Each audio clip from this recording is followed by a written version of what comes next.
আমাদের হচ্ছে আজকে লেটার হচ্ছে মিম। মিম হচ্ছে সাফাতানের লেটার। আমরা হচ্ছে সাফাতানের লেটার ছাড়া আর কোনো লেটারের মধ্যে হচ্ছে ঠোঁট ইউজ করব না, হ্যাঁ।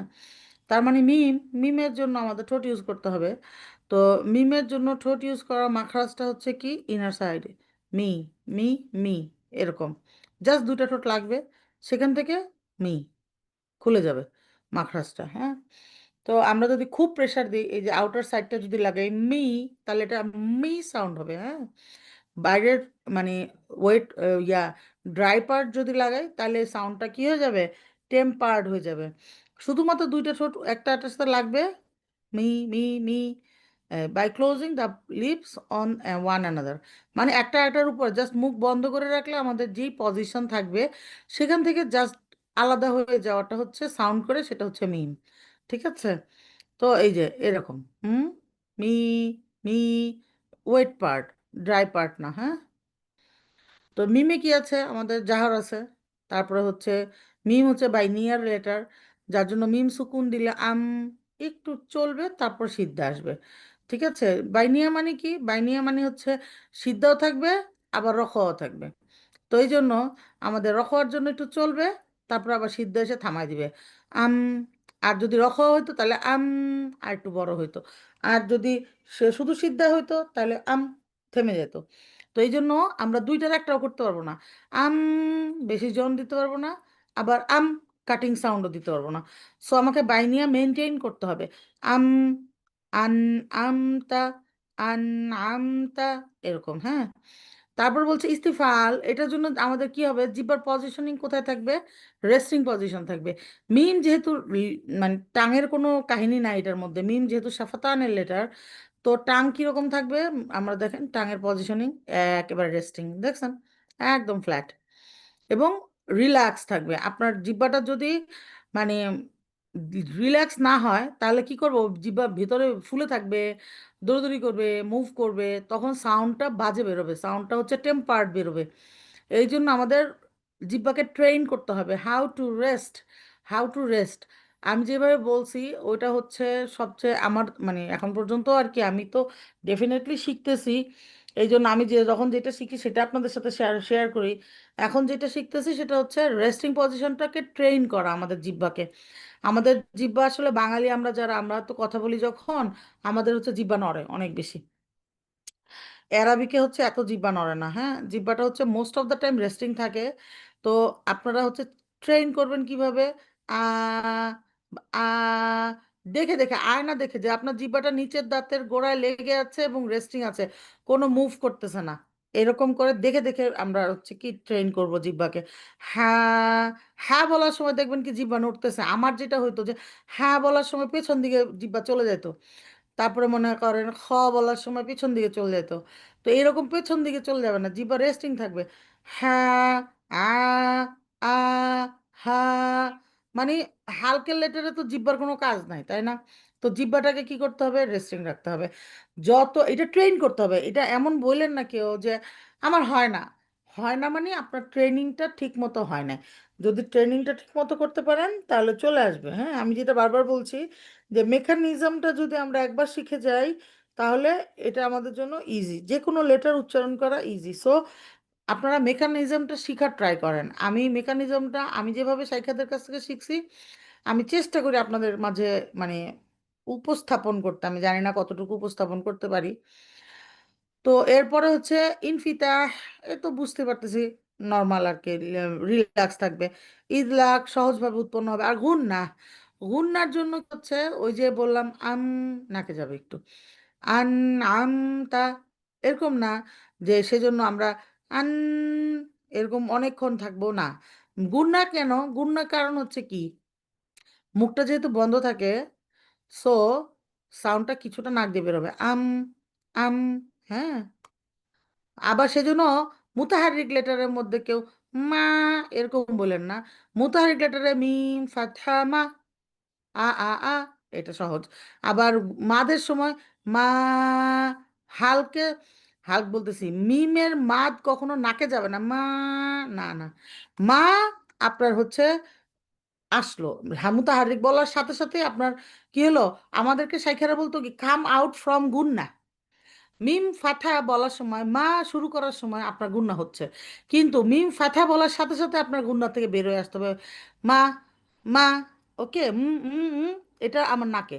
কিন্তু বলার সময় আমার কি হয়ে যাবে, হালক, হালক বলতেছি বারবার, মানে ন্যাজালাইজেশন থেকে বের হয়ে যেতে হবে আমাকে। তাহলে কি হলো, মা, আ মা, কেউ মা এরকম বলবেন না প্লিজ। মা, আ মাদ কখনো ন্যাজালাইজেশন হবে না, মাদ অলওয়েজ জাউফ থেকে আসবে, মাদ কখনো হালকে যাবে না। কেউ অনেকে বলে হ্যাঁ, না না না, এটা তো মাদ সহ আপনি হালকে নিয়ে গেলেন। নর্মাল হ্যাঁ, তারপরে হ্যাঁ, আ হ্যাঁ, আ, মানে মাদ অলওয়েজ জাউফ। হ্যাঁ, এটা আমাদের ট্রেন করতে হবে। ওই যে মাদের সময় আপনারা প্লিজ এটা সবাই একটু সিরিয়াসলি নেন, এবং সবাই এটা করেন, প্র্যাকটিস করেন বাসায়। প্রত্যেকটা লেটার দিয়ে 2 হারাকা মাদ, 6 হারাকা মাদ, আর কি মনে করেন 4 হারাকা মাদ। এইটা আপনারা আয়না দেখে দেখে প্র্যাকটিস করবেন, যে জিহ্বাটা মাদ করার সময় কি নিচের দাঁতের গোড়ায় সে কি রিল্যাক্স থাকতেছে কিনা। না থাকলে চেষ্টা করেন, আস্তে আস্তে হবে, স্লোলি করেন, হ্যাঁ। এরপরে বলছে মিমের মধ্যে আমাদের কি ভুল হয়। আমরা কি করি, আমরা হচ্ছে যে মিমের মধ্যে কাটিং সাউন্ড দিয়ে দিই, আর রহিম, হুম, না না না, মিমের মধ্যে হচ্ছে কি তাওয়াসুত দিতে হবে, আর রহিম। আর আবার অনেকে কি করে, একেবারে ল্যান্ডিং সাউন্ড দেয়, আর রহিম, এটাও রং, হ্যাঁ। এটা হচ্ছে ইম, ইম, এরকম করে দিতে হবে। তারপরে বলছে কি হেভি হয়ে যায়, এটা আমার নিজেরও হয়। তো আপনারা খেয়াল করবেন, কি হয়, হেভি লেটারের পাশে যদি থাকে মখ, এরকম হয়ে যায় মখ, না না, মিম কমপ্লিট করে তারপরে খতে যাবেন, মা, মিম ফাথা মা, মা, আখ, এরকম বলে নেবেন, হামজা ফাথা খ সুকুন আখ, মা, আখ, মাখ, মা সহ, মাখ, মা সহ। তার মানে কি, মা, মা, শেষ করে তারপর আমি হ্যাভি লেটার উচ্চারণ করব। অনেক সময় কি হয়, কলকলা হয়ে যায়, যেমন ইয়া মেতারুন, এরকম হয় না, অনেকের হয়। তো আমরা খেয়াল করব, আমরা তাওয়াসুতো দিলে তখন আর কলকলা হবে না। তা আমাদের কি করতে হবে, ধরে যাইতে হবে, ইয়াম তারুন, আন আমতা, আন আমতা, আনে আমেতা, এরকম বহু মানুষ বলে। তা আমরা চেষ্টা করব ধরে ধরে যাইতে, আন আমতা, আন আমতা, হ্যাঁ। মানে সাউন্ড করা অবস্থায় নুন থেকে নড়বো না, মিম থেকে নড়বো না। এরপরে তো হচ্ছে আমরা হচ্ছে এই, মানে এইটুকু তো আমাদের সাইকের সাথে সাথে পড়বো বারবার, আম, আম, ওয়াল, এরকম করে করে পড়ে পুরোটা শেষ করব। এই পেজ পড়ার দরকার নাই, কারণ আমরা এটা আগেই পড়ে আসছি। এখান থেকে আপনারা হচ্ছে এই আয়াগুলো ভালো মতো পড়বেন, সাইকের সাথে সাথে পড়বেন, এবং ফোকাস করবেন কিভাবে শাইক মিম বলতেছে, কিভাবে শাইক মাদ করতেছে, কিভাবে শাইক হচ্ছে মিম সুকুন বলতেছে, হ্যাঁ। এই পেজটা আমি সবাইকে বারবার বলতেছি, আপনারা নিজেরাও প্র্যাকটিস করবেন যখন, অবশ্যই ফোকাস করবেন how you are elongating the হারকাস, হারকা টাইম, মাদ টাইম, এগুলো যেন পারফেক্টলি প্র্যাকটিসড হয় এই চ্যাপ্টার, এই পেজে। মা, মু, মি, মামা, মামু, মামি। কেউ যদি বলেন মামা, মামু, মামি, শুনতে সুন্দর শোনা যায়, কিন্তু আপনার পেজের অবজেক্টিভ ফুলফিল হয় না। কারণ কি, আপনার মা আর মু অলওয়েজ সমান, কারণ মুতাহারিক letters will be always same. তাহলে মামা, মামু, মামি, মুমু, মুমা, মুমি, মিমি, মিমা, মিমু, আম, উম, ইম, অনেকেই কাটিং দিবেন, উম, ইম, না না, কাটিং দিবেন না, সবাই তাওয়াসুতো টাইমিং দিবেন, আম, উম, ইম, মাম, মুম, মিম, আম্মা, আম্মু, আম্মি, ঠিক আছে।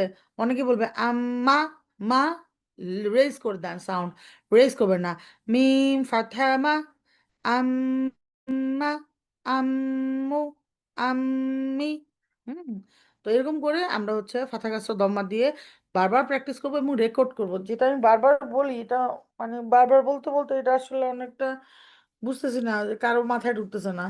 আমি রেকর্ড করতে বলি সবাইকে, আপনারা কাইন্ডলি সাইকের সাথে পড়বেন, পড়ে অবশ্যই প্রতিদিন রেকর্ড করবেন আপুরা, কেন বলতেছি, আপনি মনে করেন যে এইটাতে আপনি বলতে চান যে ফালাম্মা আসলামা, এই যে পড়তেছেন, আপনি যদি রেকর্ড না করেন, আপনি আজকে মনে করেন 10 বার পড়ছেন, পড়ে আপনি রেকর্ড করছেন রাতে ঘুমানোর আগে, তখন আপনি দেখলেন যে আপনি তো লামে ফাথা দিছেন, ফাথার পরে মাদ দিছেন, লামা বলছেন, আবার এখানেও ফালাম এরকম বলছেন, তাহলে আপনি ঠিক করতে পারবেন।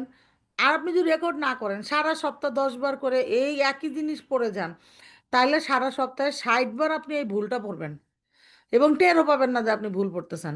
তাহলে কি হবে, আলটিমেটলি আপনি ভুলটা প্র্যাকটিস করে পরে আইসা যখন ক্লাসে ভুল করবেন, তখন আমি এই যে বলবো আপু বলেন আসলামা, আপনি বলবেন আসলামা। আপনি তো 60 বার পড়ে আসছেন, আপনি কি এখানে 2 বার পড়লে ঠিক হয়ে যাবে? হবে না। এই জন্য কাইন্ডলি সবাই প্রতিদিন যা পড়বেন একটু রেকর্ড করেন। রেকর্ড করলে কি হবে, আপনি ঠিক করার চান্স পাবেন। আপনার হয়তো বা 3টা ভুল ছিল, আপনি নিজে 2টা ধরতে পারছেন, একটা পারেন না, ইটস ওকে। কিন্তু আপনার 3টা থেকে 2টা তো নিজে নিজে ঠিক হয়েছে, তাই না? আর আমরা সবাই এখানে তাজবিদ জানি, আমরা সবাই মাত্তবি চিনি, গুন্না চিনি, তাহলে আমরা কেন নিজেরা একটু কষ্ট করে রেকর্ড করব না? আপনারা বলে যে হেল্প ইয়োর সেলফ, আপনারা বিশ্বাস করবেন না, রেকর্ড করলে আপনাদের পড়া কত তাড়াতাড়ি আপগ্রেডেড হবে। তো ইনশাল্লাহ ইনশাল্লাহ আপনারা কাইন্ডলি সবাই একটু রেকর্ড করে শুনবেন। শুনলে তাহলে নিজের পড়া নিজেই কারেকশন করে ফেলতে পারবেন, আপনার টিচারের কাছে এত দৌড়াতে হবে না। জাস্ট পরে গিয়ে একটা ক্রস চেক দিয়ে নেবেন যে আমি যেটা কারেকশন করলাম ঠিক আছে কিনা। ঠিক আছে? ঠিক আছে, সুবহানাকাল্লাহুম্মা ওয়া বিহামদিকা নাশহাদু আল্লা ইলাহা ইল্লা আনতা নাস্তাগফিরুকা ওয়া নাতুবু ইলাইক। ও আচ্ছা, একটা ভালো ইনফরমেশন, সেটা হচ্ছে এক্সাম। আমাদের হচ্ছে আগামী 2টা ক্লাস, মিম, এখন তো মিম, আগামী ক্লাসে তারপরের ক্লাস হচ্ছে আমাদের কি ওয়াও, তাহলে আমাদের শেষ হয়ে যাচ্ছে। তারপরের সপ্তাহে সকালে আর বিকালে 2টা ক্লাসে আমি হচ্ছে রিভিশন দিয়ে দিব, মানে 29টা লেটারকে ভাগ করে জাস্ট ইম্পর্টেন্ট টপিকগুলো আপনাদেরকে একটু রিকল করায় দিব, এটা এটা খেয়াল করবেন, এটা খেয়াল করবেন। প্রত্যেকটা লেটারে আমাদের যা যা খেয়াল করে পড়া উচিত সেইগুলো আমি একটু জাস্ট আপনাদেরকে রিকল করে দিব। দুইটা মানে আফটার 2 উইকস, 2 সপ্তাহ পরে যেহেতু আমাদের লেটার শেষ হচ্ছে, আমাদের রিভিশন উইক হবে ওইটা। এবং সেইখানে আমি একই দিনে সকালে এবং বিকালে 2টা ক্লাস নিয়ে শেষ করে দিব। তাহলে কি হবে, 2টাই তো রেকর্ডিং থাকবে, তো আপনারা যে যেটা মিস করবেন সে সেটা দেখে নেবেন, কোনো প্রবলেম নাই। আর হচ্ছে এরপরে 2 সপ্তাহ আমাদের বন্ধ থাকবে, বন্ধ থাকার পরে আমাদের একটা কুইজ টেস্ট হবে, এমসিকিউ কুইজ, এটা হচ্ছে গুগল শিটে। তো 2 সপ্তাহ পরে কুইজ টেস্ট হওয়ার পরে 1 সপ্তাহ পরের সপ্তাহে আমি হচ্ছে, যেহেতু আপনারা আলহামদুলিল্লাহ আলহামদুলিল্লাহ, মানে আমি কি বলবো, আর 60 জনের মতো মনে হয় এলিজিবল হয়েছে এক্সাম দেওয়ার জন্য। আর শারমিন আপু যে কি পরিমাণ কষ্ট করছে, সুবহান আল্লাহ, আল্লাহ ওনাকে উত্তমভাবে কবুল করে নিন, উত্তম প্রতিদান দান করে দিন, যে এত মানুষের এত বড় লিস্ট, মানে অ্যাটেন্ডেন্স উনি মেনটেন করছে। আলহামদুলিল্লাহ আলহামদুলিল্লাহ, জাযাকিল্লাহু খায়রান। তো আপু এটা লিস্ট মেনটেন করে দিয়েছে, 60 জনের মতো হয়েছে, আমাকে 60 জনের এক্সাম নিতে হবে, ভাইবা। তো এই জন্য আমাকে টাইম দিতে হবে, আমি মনে করেন যে হয়তো বা 1 সপ্তাহে আমার সুবিধা মতো ফাঁক ফোঁক করে আর কি এক্সাম নিব, সেটা আমি অবশ্যই আপনাদেরকে টাইম দিয়ে দিব। আর টাইম দিয়ে দিব, স্লট সিলেকশনের ব্যাপার স্যাপারও থাকবে, সমস্যা নাই, ওগুলো আমি পরে দেখবো, আগে আমরা কুইজ পর্যন্ত যাই। ঠিক আছে? কুইজ হচ্ছে সব থাকবে, সব আপনাদেরকে এখানে মাখরা সিফা যা যা পড়াইছি সব কিছুই থাকবে, হ্যাঁ। তো এটা হচ্ছে মাখরাজ, মানে আপনাকে কেউ জিজ্ঞেস করবে না যে এটা কত নাম্বার মাখরাজ, কারণ কত নাম্বার মাখরাজ আমার নিজেরই মুখস্থ নাই। সো আমি মাখরাজের নাম্বার জিজ্ঞেস করব না, আমি হয়তো বা জিজ্ঞেস করব ছবি দিয়ে যে এটা কোন লেটারের মাখরাজ, এটা বা এই নিচের কোন ছবিটা হচ্ছে অমুক লেটারের মাখরাজ, এইরকম আর কি। আপনারা ছবিগুলোর সঙ্গে মিলাবেন, যেহেতু আপনাদেরকে পিডিএফ দেওয়া আছে, সবাই একটু পিডিএফগুলো দেখে দেখে ছবির সাথে মিলাবেন। আর ডেফিনেটলি কোশ্চেনের প্যাটার্ন নিয়ে আমরা হচ্ছে রিভিশন ক্লাসে তো কথা বলবোই ইনশাল্লাহ। ঠিক আছে, সুবহানাকাল্লাহুম্মা বিহামদিকা নাশহাদু আল্লা ইলাহা ইল্লা আনতা নাস্তাগফিরুকা ওয়া নাতুবু ইলাইক। আসসালামু আলাইকুম।